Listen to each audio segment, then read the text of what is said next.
All right, good morning, everyone. Thank you for joining this week's Mixing It Up with MiRealSource. We have a guest who is Dave DeRees, MiRealSource's CEO. Say hello. Hello. We figured we'd bring and then his wife, Michelle, popped in. Hello, Michelle. And his son, Jake. Hi. And then my name is Taylor, and Fedewa. I'm one of the hosts of the Mixin' It Up, if you've never been on one of the Mixin' It Ups with MiRealSource before. And my co-host is Miss Colleen Delange. Hello, good morning. So this is our 15th episode. Wow. And yep. So we still have to figure out what we're going to do special for our 20th episode. Yes.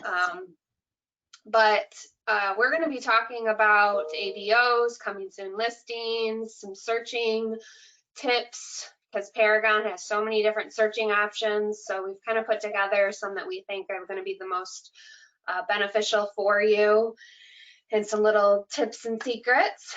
So with that, we're going to also be doing prizes, so some trivia for you guys this week, and some giveaways. So with that, I'm going to let Colleen and Dave run with some of the ABO and coming soon listings information for you guys.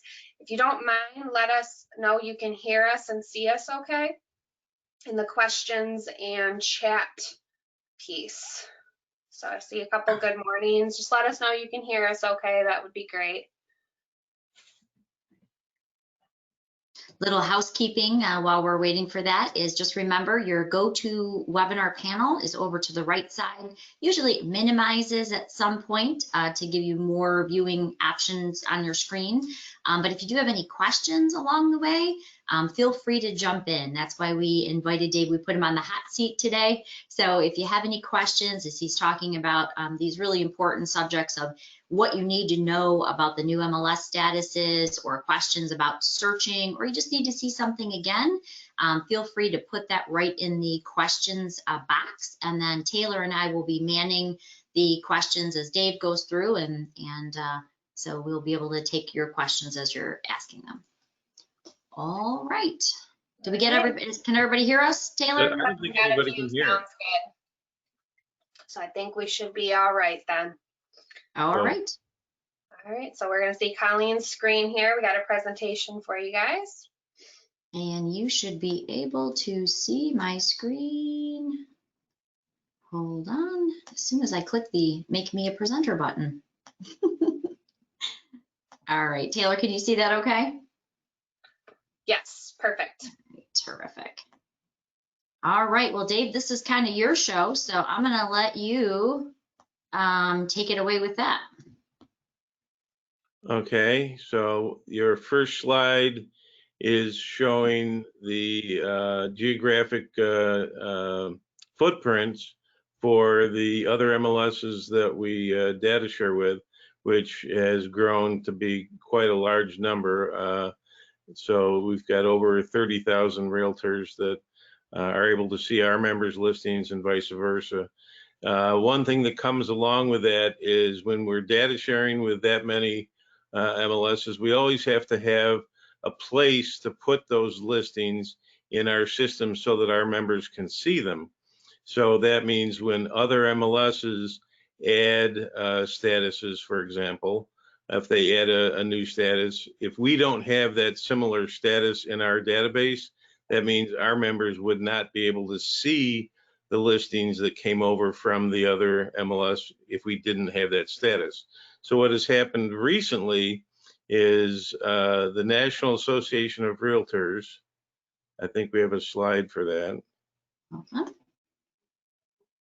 Well, you want to tell them what the new statuses are? One ahead. Oh, did I do this out of order? That's all right. The new statuses are coming soon and accepting backup offers.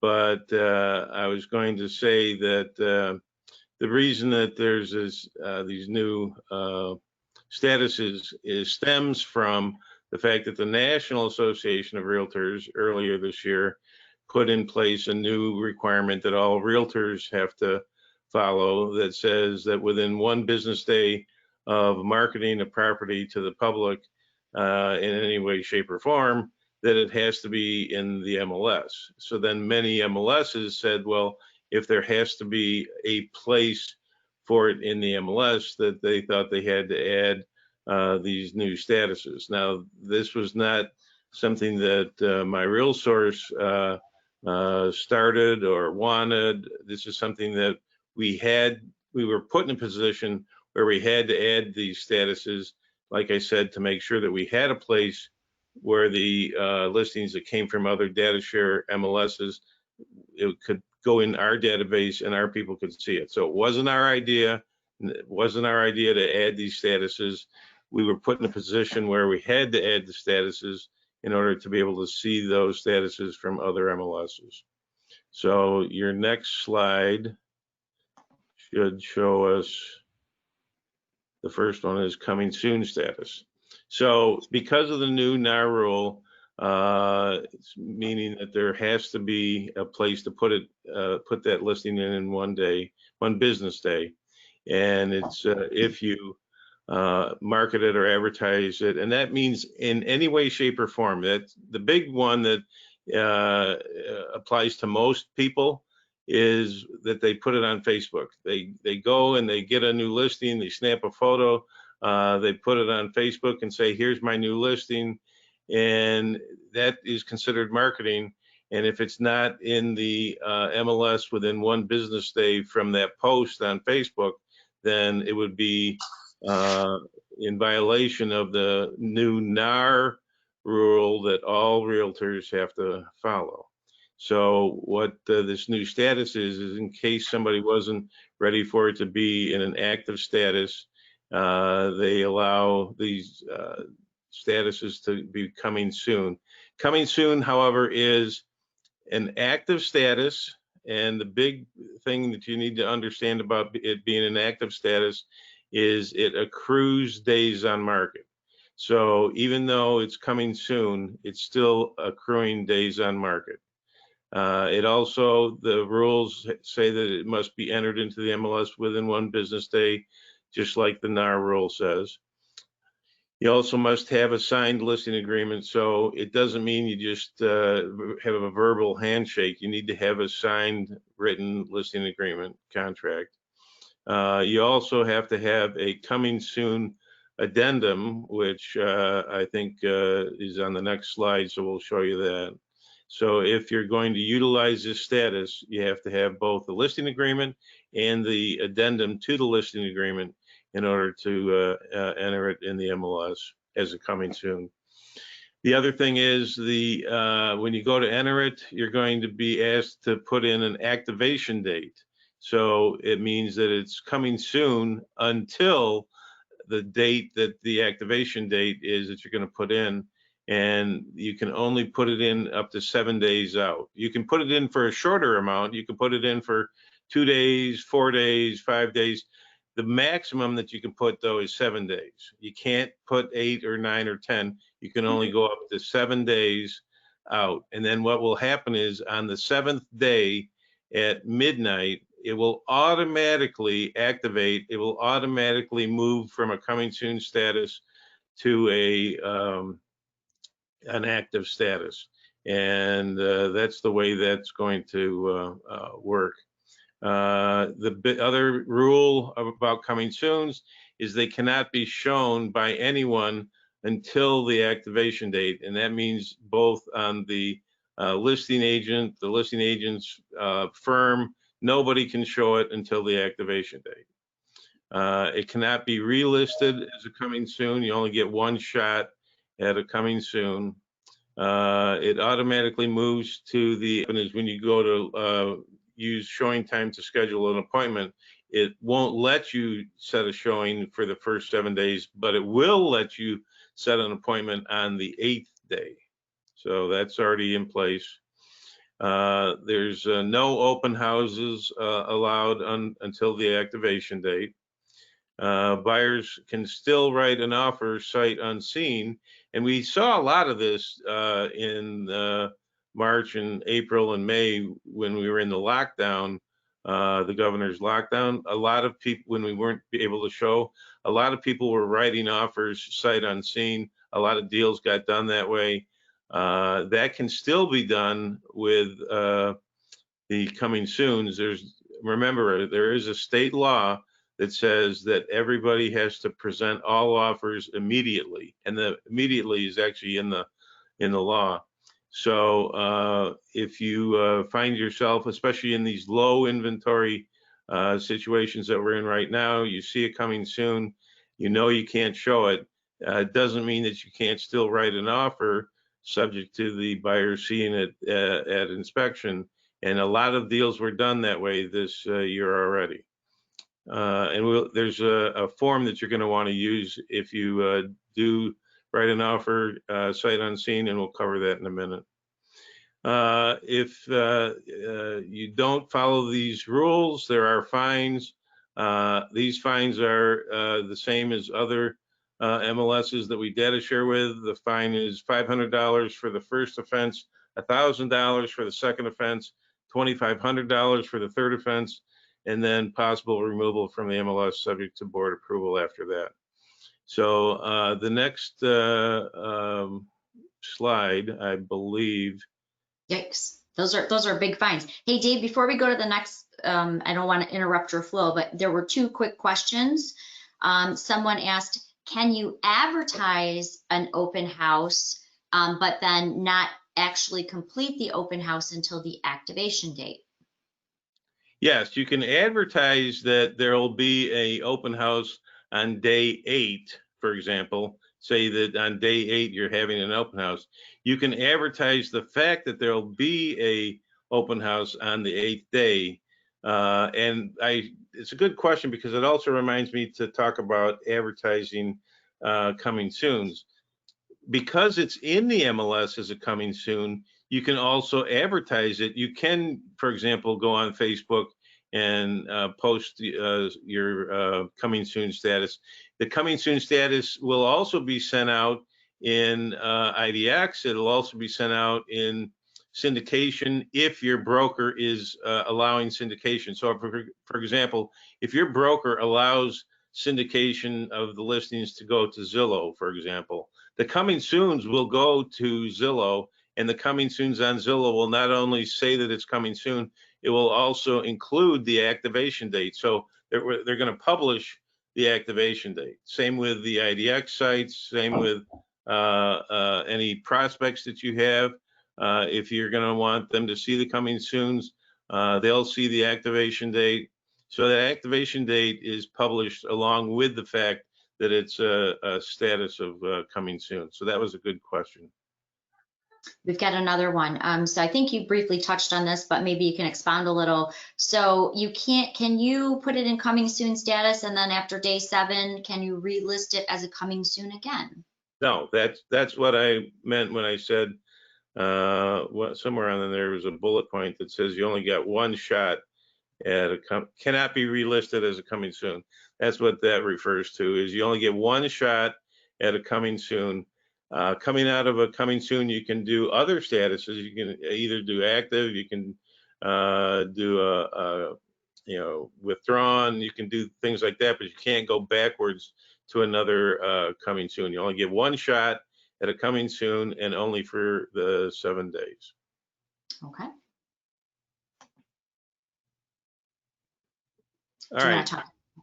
These two forms, the first one on the left is the addendum that you need to use if you're going to have a coming soon status. You're going to put it in the MLS as a coming soon. So this, together with your listing agreement, is what you're going to need. You don't have to turn it in to the MLS, but like with all of our other forms that are required, if we ever do need to ask for them because somebody made a complaint or something like that, you have to have them on file and you have to provide them upon request. So make sure you utilize this addendum if you're going to use this status. The one on the right is the one that you're going to want to use if, for example, you said, well, the inventory is so crazy low and my buyer is really having a hard time finding a house, and we just saw a coming soon come up, and they don't want to risk losing it. They want to write an offer sight unseen without seeing the house in person. We're going to write an offer and make it subject to them seeing it at the inspection. Then you'd want to utilize this acknowledgement of submission of offer, basically making the listing agent required to provide a receipt that they presented the offer.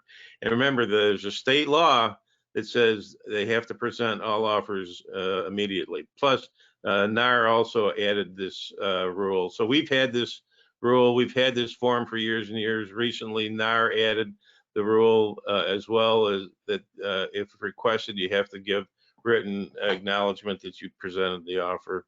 So I would suggest using that in cases where you're writing an offer on a coming soon sight unseen. Great. We have another question too. Do you need to have all of the photos and information at the time of putting in your coming soon, or do you have to have it just by the activation date? The coming soon is still a listing, and it still would need to have whatever is required. So whatever the required fields are and whatever the required photos are. The required photos are one photo of the front elevation. So you will have to have a photo in order to put it in as a coming soon. Otherwise, you would still be in violation of those rules. All the other rules still apply. A coming soon is still a listing, and it follows everything else. Now, I would suggest that you're probably still better off putting the photos in. That's what I would, first off, probably if I were to be honest with you, I probably would not be using, if I was in the business again like I was in the past, I would not be using coming soon status. I don't believe it is in the best interest of the seller. A good example is we've had people complain about, we're receiving complaints about this already. We're receiving complaints that it was coming soon and it was sold. Well, yeah, it was sold because it was sold with somebody who's writing an offer sight unseen. So the other problem with writing offers sight unseen, everybody else didn't get to see it. There's the potential for fair housing violations, or people making the case that there's been a fair housing violation because not everybody had a chance to see it.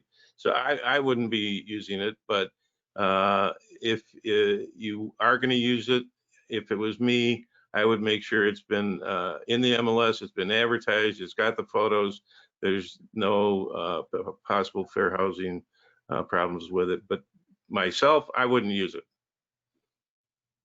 Gotcha. We have another really good question, really good questions, by the way. Thank you, everybody, for submitting your questions. Does the 7 days include weekends? The 7 days are calendar days. So yes, they do include weekends, they do include holidays. And I do understand that there's now, because of the way these rules are worded, some are calendar days, some are business days.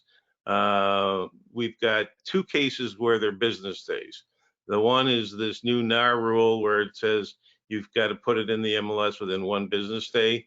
There still is the old rule that you have to put any listing in within 2 business days. So forget about the coming soon, just a regular old-fashioned active listing, you still have to put it in the MLS within 2 business days, whether you're advertising it or not advertising it. So that still applies. So if you've got a new listing and you didn't advertise it, you didn't post it on Facebook the minute you got the listing, you still have to put it in the MLS within 2 business days. And now if you put it on Facebook, there's the new NAR rule and our rule that you have to put it in the MLS within 1 business day.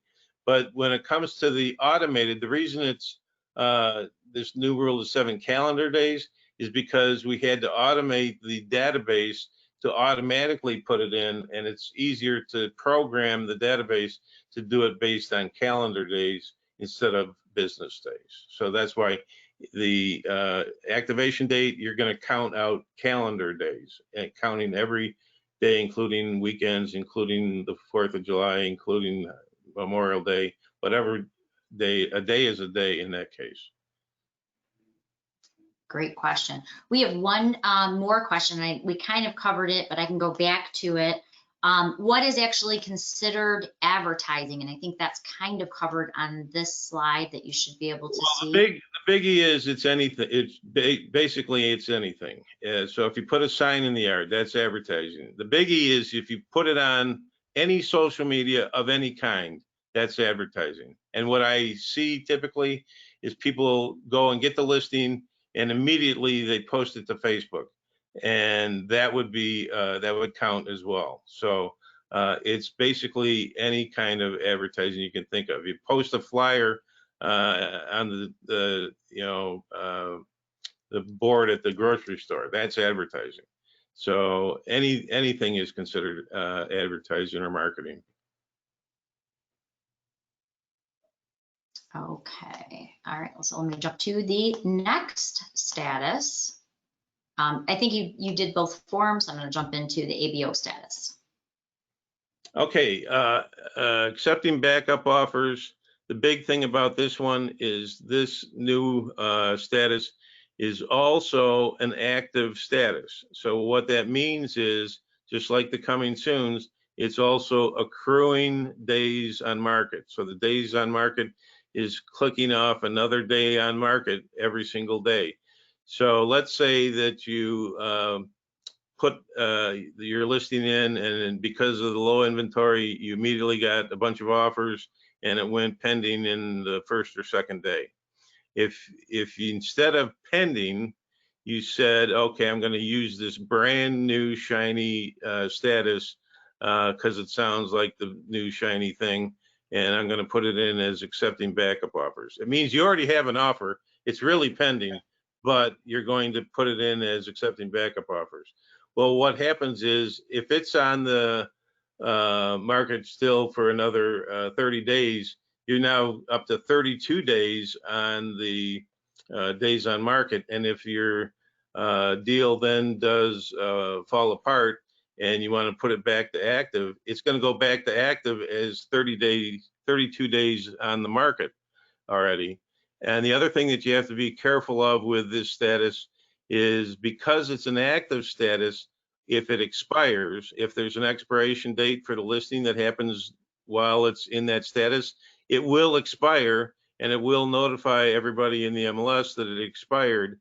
And then you might have lots of agents calling your seller to try and get them to list with them because it's expired.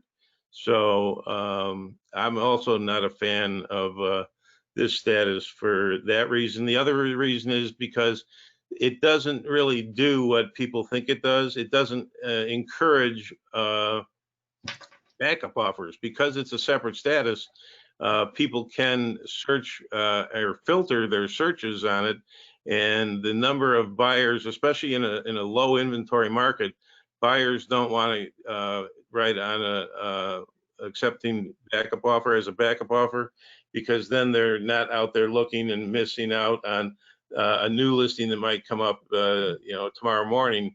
They'd rather look for those than be involved in an accepting backup offer. So I've talked to agents that have used it. They end up not getting backup offers, so they don't get backup offers, and they get their days on market keeps accruing, and if they aren't careful, it can expire and go out to the entire MLS community as an expired listing. So I'm not a fan of this status, but we have to have it because the other MLSs that we data share with have it. So we don't want you to not see any listings just because they're one of these statuses. Really good point. And I think we had a good example of that this week. We actually got a call from an agent who said that because he had tried to use the ABO and his seller was getting bombarded with expired calls. And he said, we have an accepted offer on this property. So why is he getting calls? And you have to remember, it's falling into the rules of still being active. And so it does have an expiration date. And so that would mean that when it expires, that homeowner is now getting those calls. I think the better, if it was me, and if I was still, I used to be active in the business. And if I was today, if it was me, I would still status it as pending, because when it's pending, it does not accrue days on market. So if I put it on pending after 2 days, and then 30 days later, my deal fell apart and I need to put it back on the market, when I put it back on the market, it's still only got 2 days on the market. So it'll show as only having 2 days on the market. The other thing is that if people are desperately looking for new listings, if I put my search criteria in the right position, I'm going to see the back on markets, and they're going to be just like a brand new listing, and I'm going to get more activity on it, more showings, because I've talked to people, and when they're in there as accepting backup offers, they're not getting showings, they're not getting accepting backup offers, they're getting the days on markets are accruing. If it does come to the point where they got to put it back on the market, I think they're in a bad position, because it's going to have all these days on the market, and they're not going to be seen as coming back on as a brand new listing, as a back on the market. So if it was me, I wouldn't use it. I would use the traditional pending, because with pending, it does not accrue days on market. And even if it were to expire with a pending, with it in pending, it doesn't notify everybody that it expired. So pending is a much better status.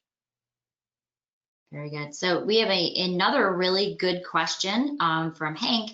Hank says, well, when searching for actives, those ABOs are popping up, again, following the active rules. What do we do if we don't want to see those ABOs? And I think we're going to kind of show you how to filter your search next. So that if you don't want to show an ABO, you can actually deselect it so it doesn't pop up. And we're also going to show you how to change your search criteria. So if you have clients set up in, let's say, the collab center, where they're getting those auto notifications and the house is out, remember that's going to fall in the all actives. So if you want to filter those out, we're going to show you a little video on exactly how to do that too. Well, I'm going to let you show them how to do that. So good that Colleen's got the answer.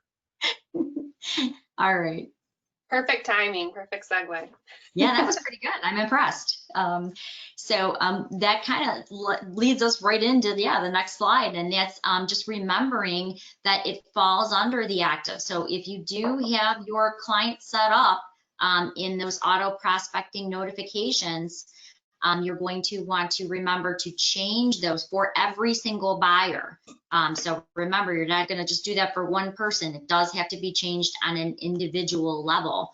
And hold on, I'm going to show you this little video of exactly how to do that in just a second. But also remember that the back on market status will only alert prospects if you've remembered to add the status change trigger. So basically what you see on the left-hand side, if you don't want to miss any homes, especially if they go back on market.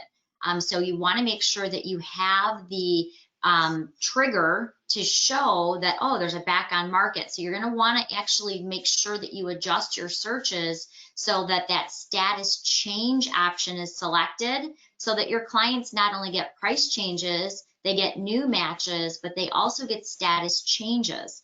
So if that home, does go back on market, that they get those notifications right away, so that your clients don't miss any opportunities in this low inventory market.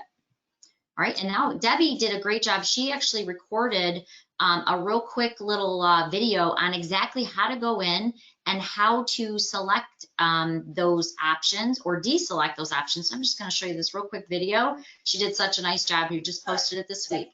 Director of Education for MiRealSource. Today's quick tip is statuses. Have you seen the new statuses that have been introduced to MiRealSource? The first is ABO, accepting backup offers, and then there's also coming soon listings. So today we're going to help you change your search criteria to fit your client's needs. Whether they do or don't want to see these new statuses, we'll help you to figure out what works best for you and your clients. Today's quick tip, we're talking about coming soon listings. Did you know you'll see coming soon listings in your market monitor? is they are active listings. They're just not ready to be shown. They are actively being marketed. So I'm going to check to see what's in my market monitor, what new listings are. So I can sort these by status. And I'll have to reverse sort coming soon listings on top. I'll select the MLS number. The default report is the agent, big photo, and map. Currently, the coming soon status and activation date are not on this report, but will be here soon. Simply check out the reports under the All Fields Detail.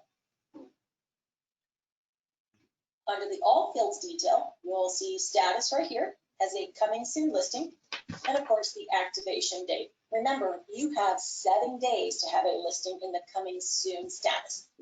Upon listing entry, you will enter the activation date. And when you enter your listing as a coming soon status, it must have all the required fields filled in.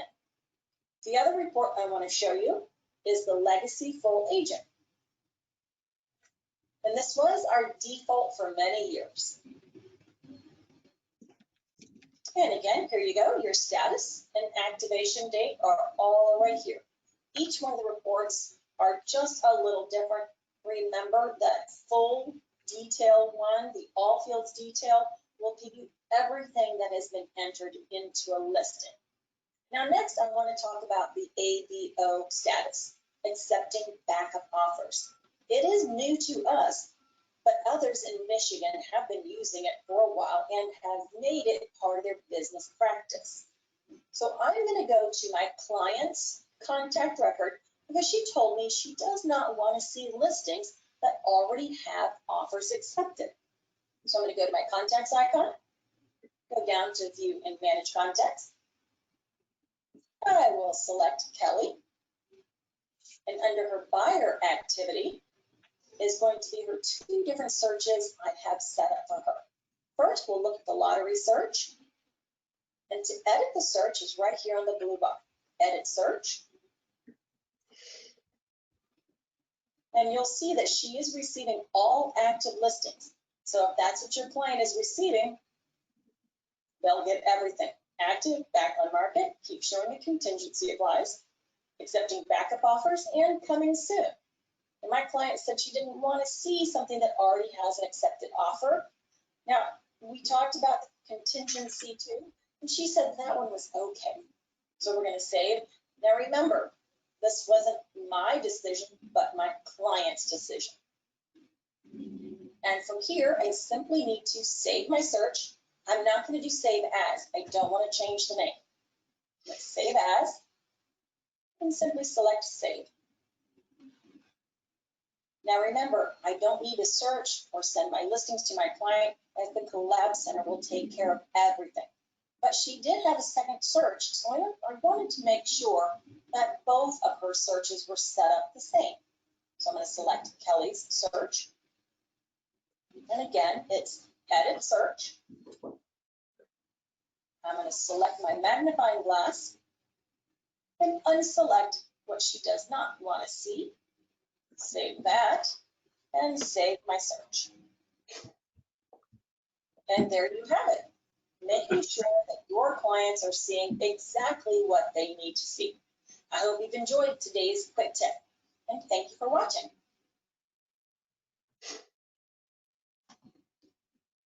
So the quick tip is something that Debbie's doing every week. And by the way, if you didn't catch all of that or you didn't take notes, don't worry. You can actually see those. We record all of our mixing it ups. We have all of our classes recorded there, as well as she's doing a great job of putting these quick tips out every week. So if you missed it or you didn't take notes, don't worry.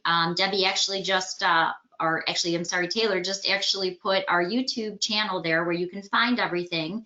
When you're there, please remember to subscribe and click that little bell for notifications. And anytime we have something new or a hot topic, you'll see it actually pop up. And our YouTube channel is MiRealSource Media. So if you go to YouTube, you can either click the link that Taylor just posted, or you can actually go to YouTube and type in MiRealSource Media, and that will allow you to subscribe right there so that you don't miss any important updates. I also added our podcast link as well, which we'll talk about here in a little bit, but just so everybody has it, I also added that for you.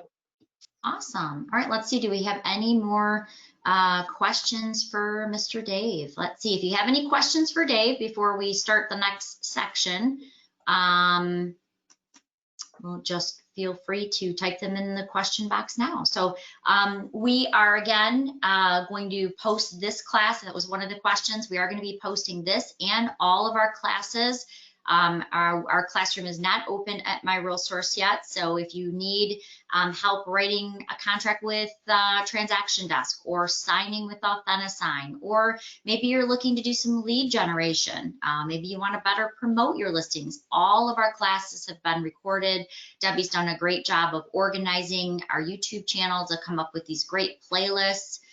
Just last week, Cloud CMA came out with Cloud CMA Live.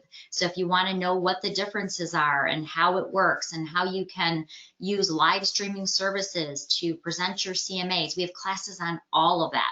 Our classes range, Debbie's keeping them nice and short, so we have some just quick tips, and then we have some that are the entire class length for about an hour. So again, if you go to our YouTube channel, you can see all of those. Do you want me to do a giveaway? Yeah, let's do a giveaway. I love when we give away stuff. Yeah, let's break it up a little bit. And then I will stop sharing my screen. Okay, cool. all right. So today's giveaway is going to be these disposable shoe covers for you guys to use. Some of you may already have some, but it doesn't hurt to have more for any open houses or showings that you do. Just to keep in general for your own comfort level.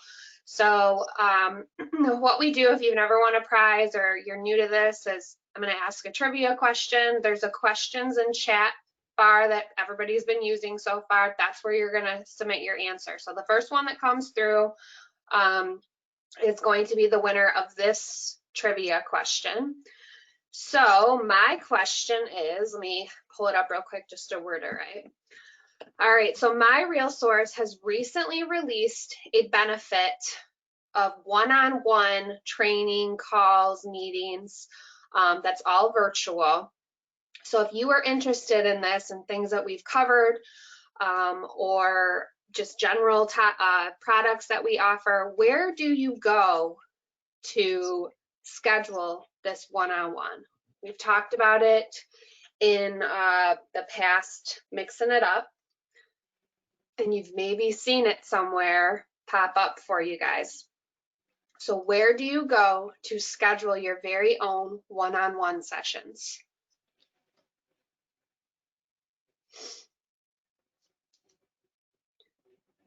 Okay. Some good guesses, but not right yet. Gonna give you guys a hint. It's a place where we post a lot of our content, from articles to videos to any kind of promotions and flyers that we're doing. Where would you go to see that regularly posted?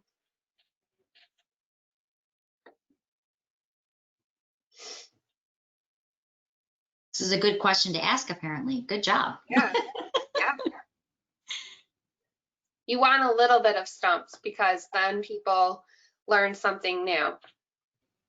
How about it's something that people check almost the first thing when they wake up in the morning, besides email?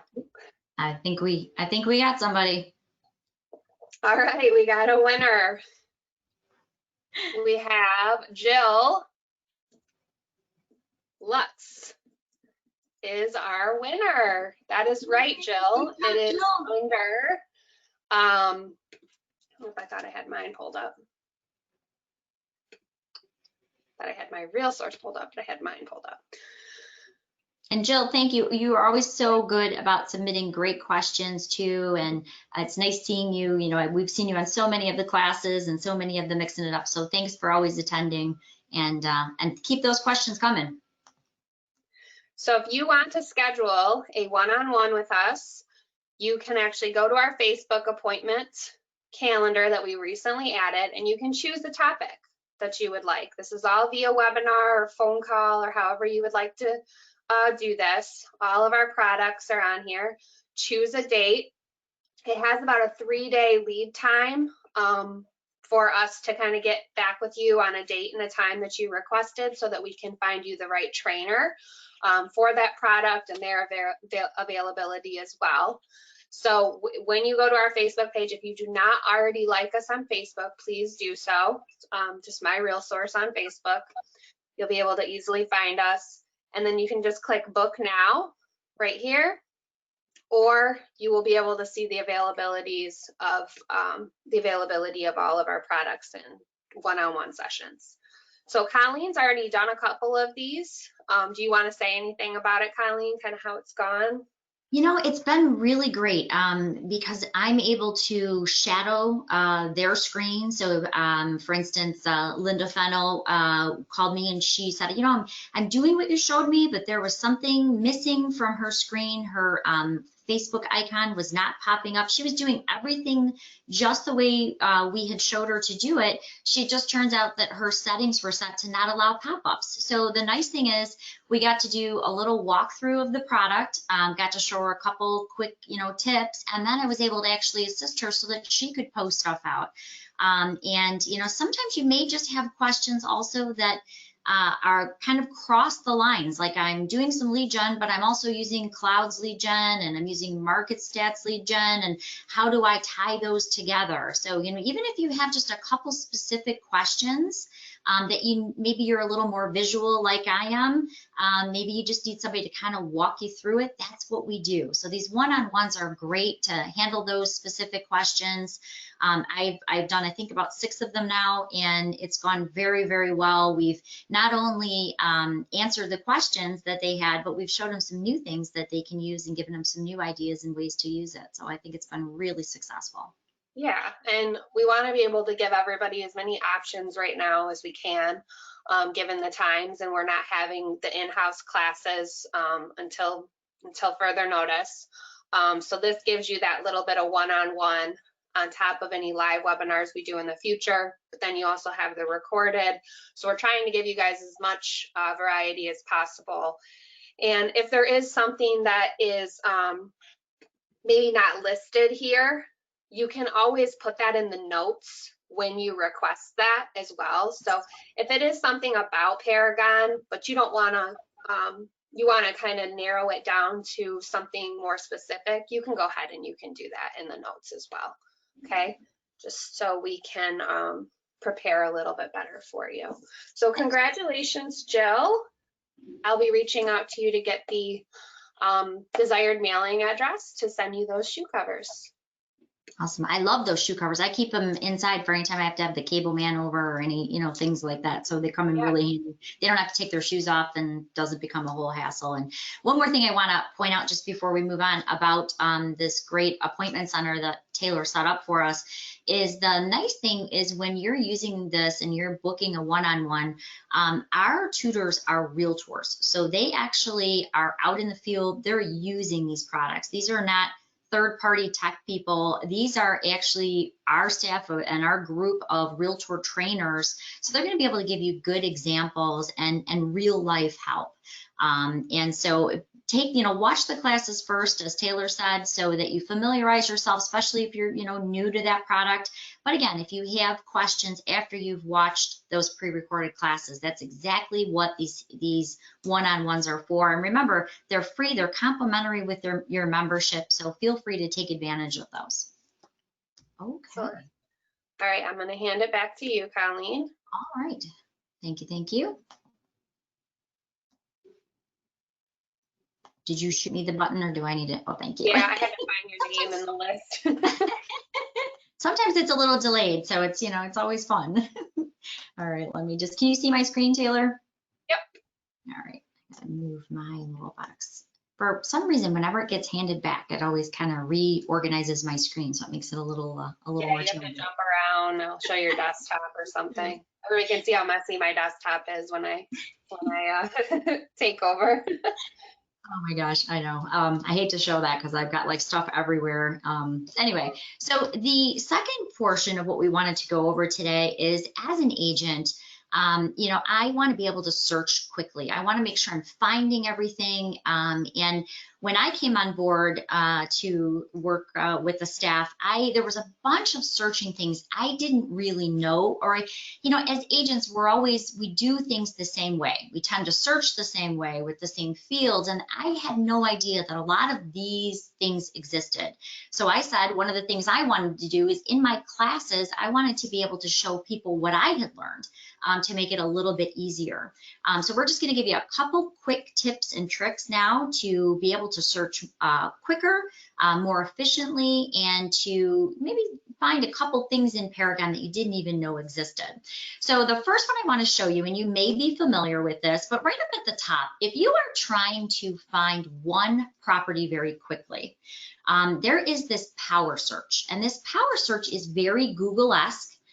So less is best. But if I'm trying to quickly find one property, I can actually start typing, and as you can see, it will put the active right up here at the top.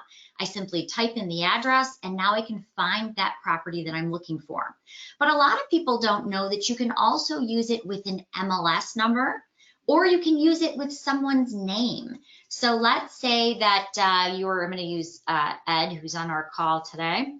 Let's say that I am looking for a specific property that Ed listed. I can actually type in Ed St. Aubin or Hank Mendez or whoever I'm looking for, and I can actually find that member and his inventory. So you can do it by agent name, so I can see properties that he listed right up here.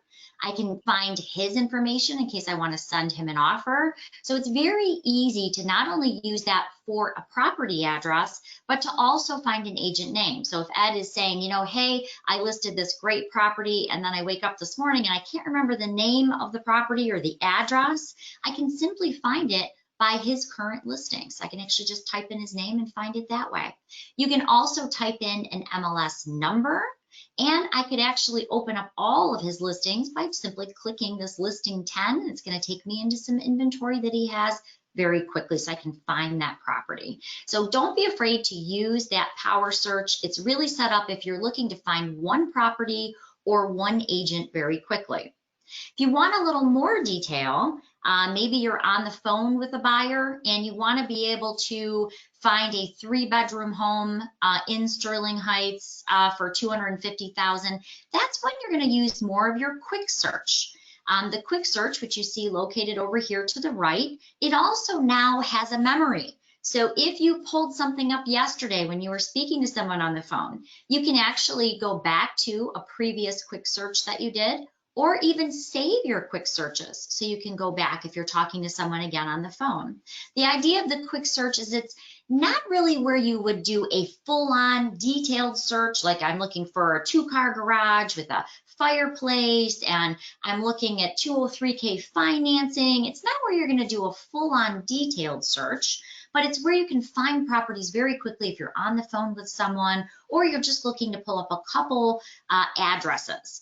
If you're looking to pull up a couple addresses, one of the new fields that we give Brian a lot of grief about because he actually built this, but just not soon enough for us, is the full addresses field. This is where you can enter multiple properties at one time. So if I am looking for, I'm going to use this address again, 6120 Trailside, and I can hit enter after it. Now I could go ahead and I could type in 41539 Wessel Drive, and I can keep entering addresses. You can enter up to 30 addresses in that field. You can even copy and paste addresses into that field. So for instance, if you had a buyer who found 10 homes on Zillow last night, he emailed them to you. You can actually just click the forward button in your email, copy and paste those addresses, and then all you have to do is remember you want to put a comma in between them, and then paste them right into this full address field. And now I can pull up those 10 addresses at one time without having to do multiple different searches. This is really nice too. If you're pulling up multiple addresses, you can throw them all into a showing time cart. That way I can show all of them with one cart. I don't have to go into each property, individually pick the time, individually pick the date. We waste a lot of time that way. We can actually pull all of those properties up at once, throw them in a showing time cart, and schedule all of our appointments in one convenient place with just a couple of clicks instead of having to go back to each ticket. All right. Another thing that I didn't know is that I was working with a buyer, and my buyer said, you know, Colleen, I'm not really sure if I just want to find a good deal on a home, or maybe I would just like to get a good deal on some vacant land and build a home.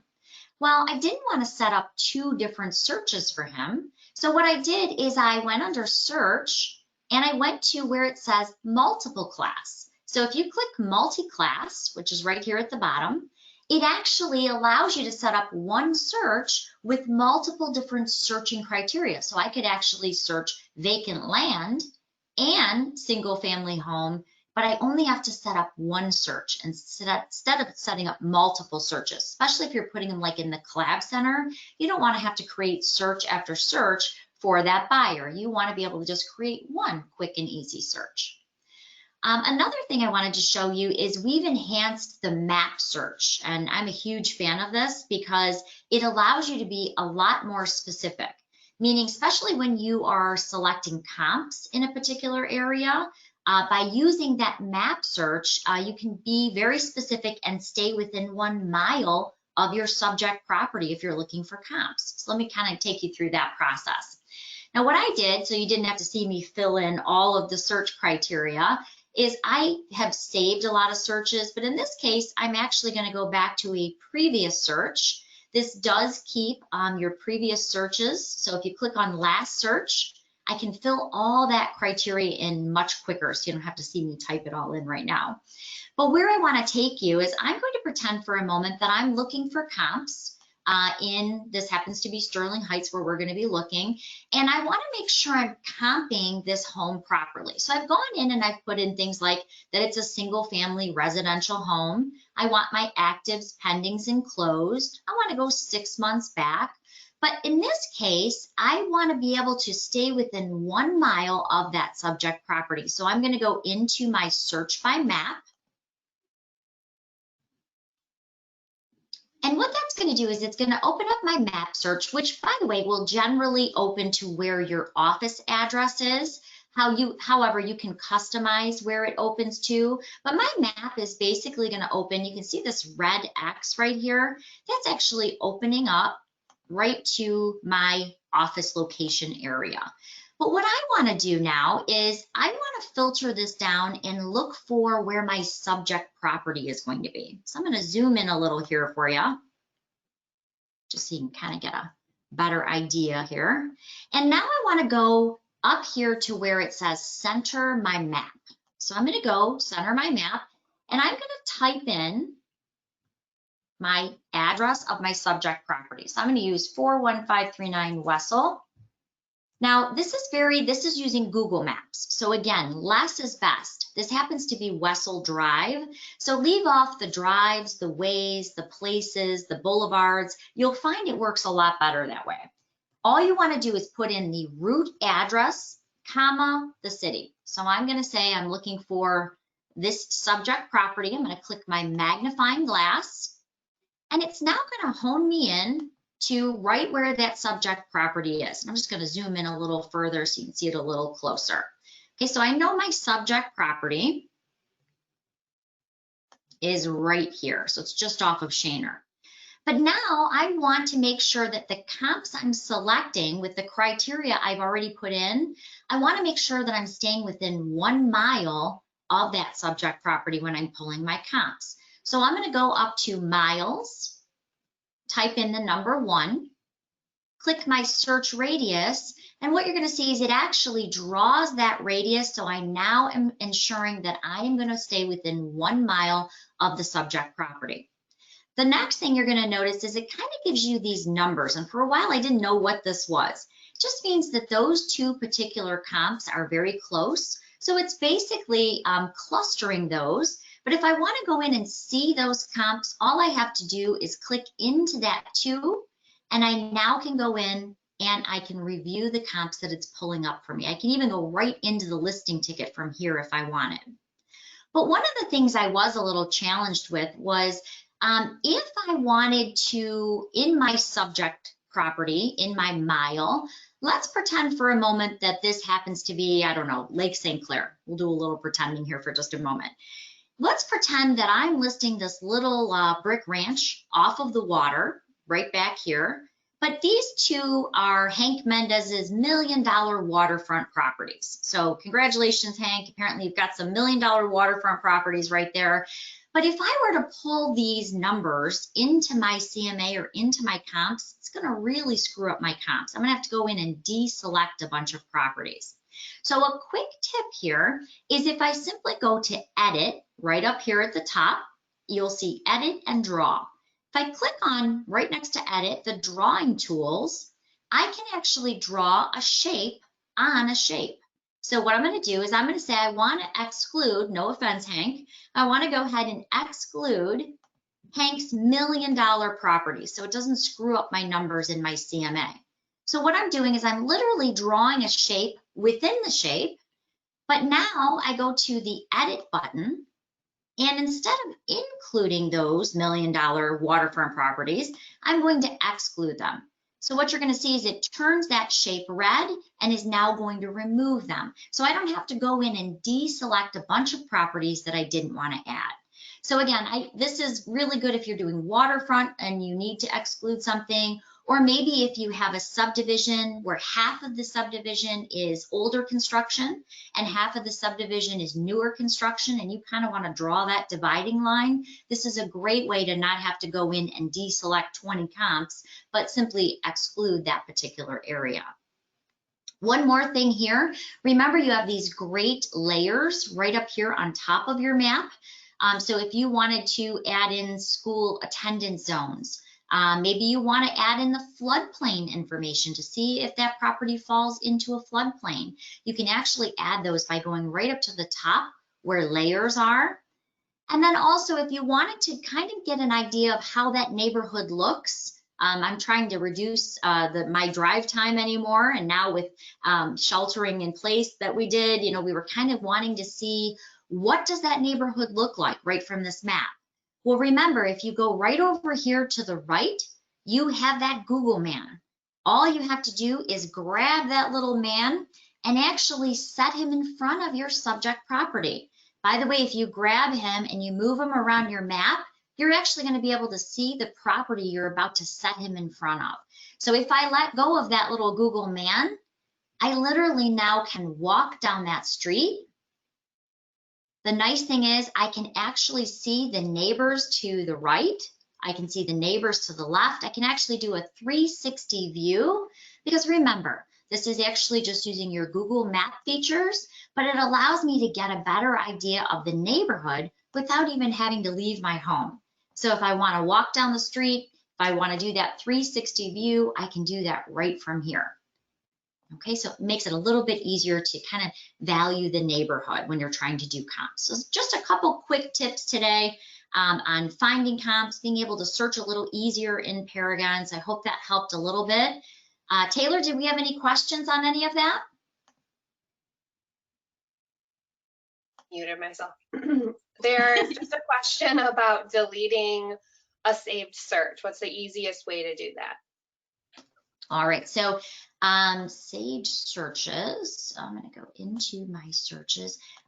You can go, well, it depends. If you've added your saved search to like a contact, a really easy way to go in and do view manage contacts. If you've set up a search and you want to actually go in and remove it, so I'm going to use Eddie, who I just set up the other day. you can actually go in right into that contact and you can remove those searches if that's what you were referring to. I'm not sure if that's what you were referring to or not, but you can edit those searches as we showed. We can also remove those searches. So if I go into, let me go into an actual search and kind of quickly show you that. So if I want to edit it, I can go in, I can edit it from here. So let's say one of the questions that we were going over earlier was how do I maybe change my search that I have set up for someone? How do I remove the backup ABOs? I think that was Hank's question. So if I wanted to edit that search or modify that search right from here, I can go in and I can simply remove those options in his search. We kind of showed you a real quick video that Debbie had done before. If you wanted to modify that search or you could delete this search altogether, I can go ahead and simply deselect it from here and now save it. And now he's not going to see those in his searches. All right. Excellent. All right. He wanted to know about a quick search delete. A quick search delete. All right, let me go back to my dashboard here. So I'm loading my quick search. You have this customize button at the top too. So you can go in, you can find your quick searches, you can see your previous searches. You can also customize the information that is there. And so let's say you wanted a particular thing to pop up each and every time, you could actually go ahead and actually save that right here. Now, as far as like your last searches, if to delete this kind of just keeps a running history, and I don't even know if you can actually delete the running history. I'm not aware that you can. Actually, Brian's on the call. He would probably be a better one to ask if you can actually delete the history from. I don't know that I'd want to delete my history, so I've never actually tried, but Brian, if there is a way, we can let you know, and I'm sure that I can email it to them afterward. All right. Up a little bit. Maybe Brian will pop up in the time and let us know, but I'm going to take over now and do our next giveaway. So, all right, there we go. Let me pull up my next question for you guys. Same giveaway item, but what is the name of the Paragon feature that allows you to act as another approved agent in your brokerage or as part of the team?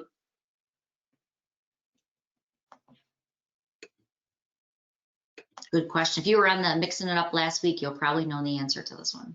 Mm-hmm. All right, the winner is Hank. Yay!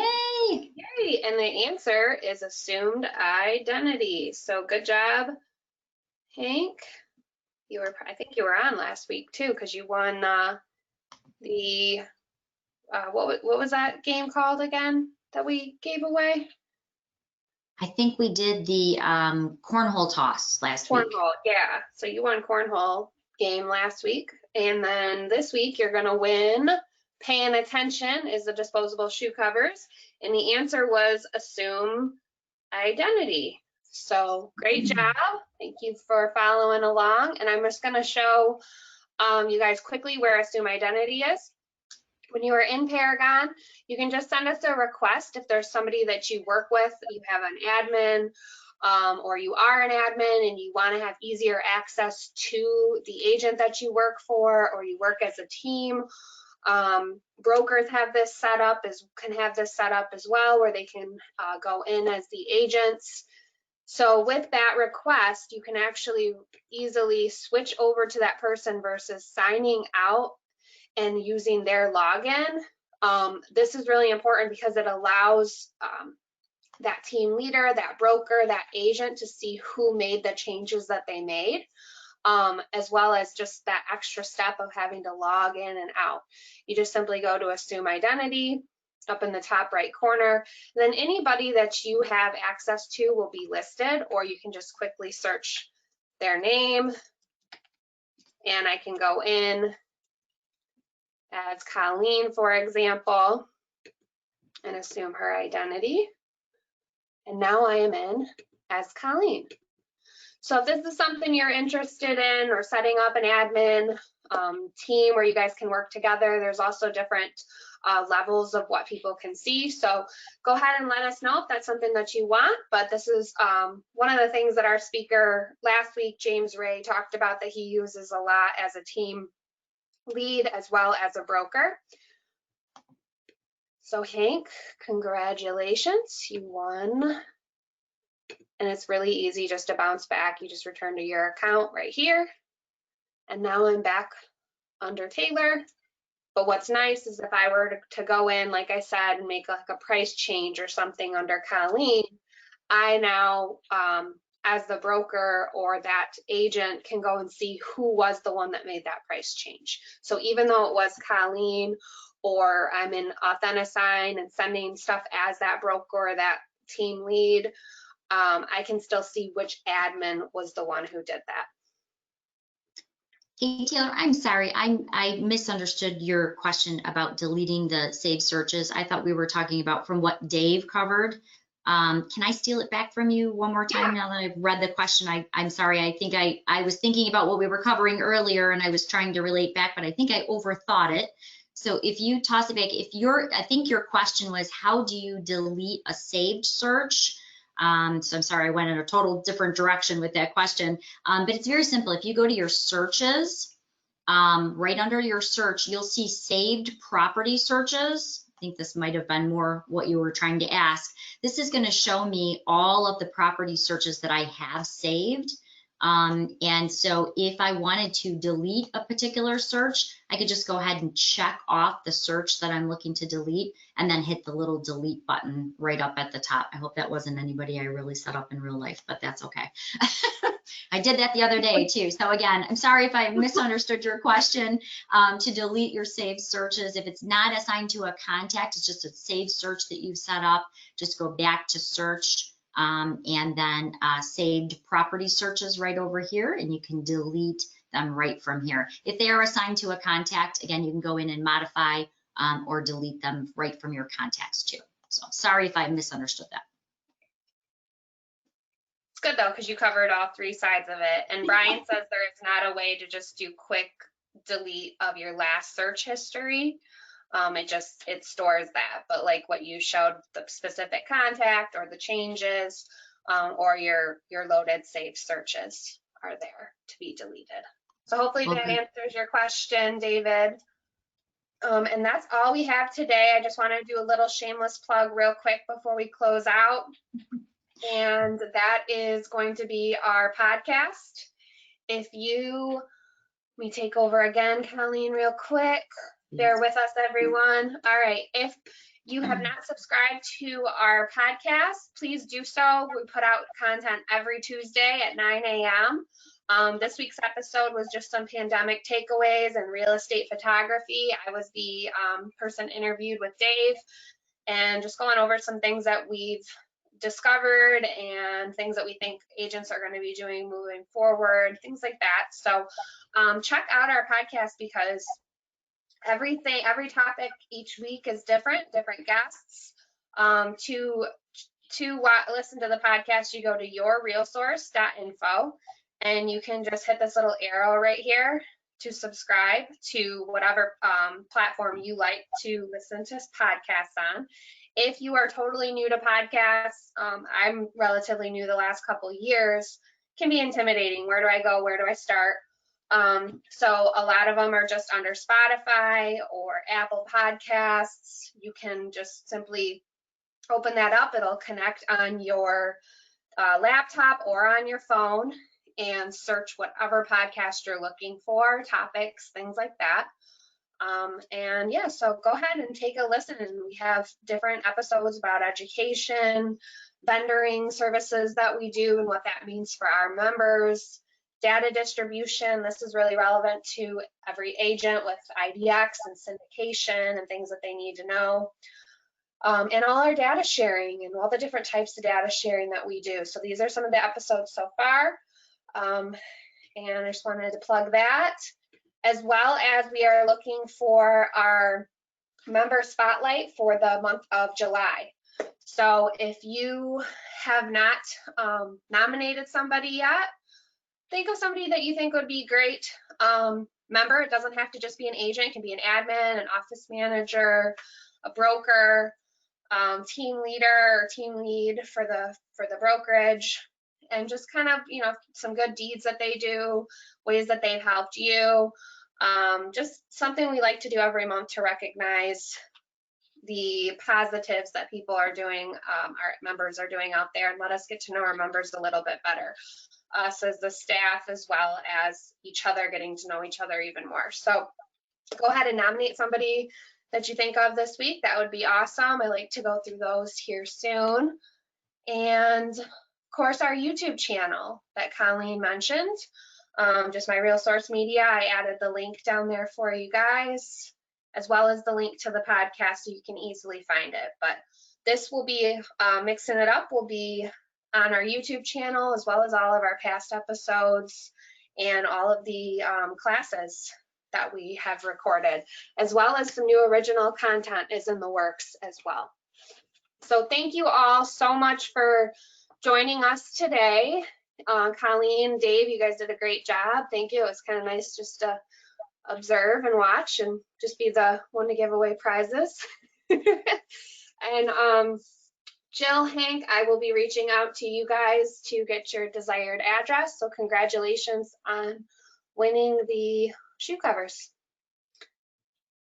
All right, everyone. Thank you. Bye, everybody. Thank you. Have a great week.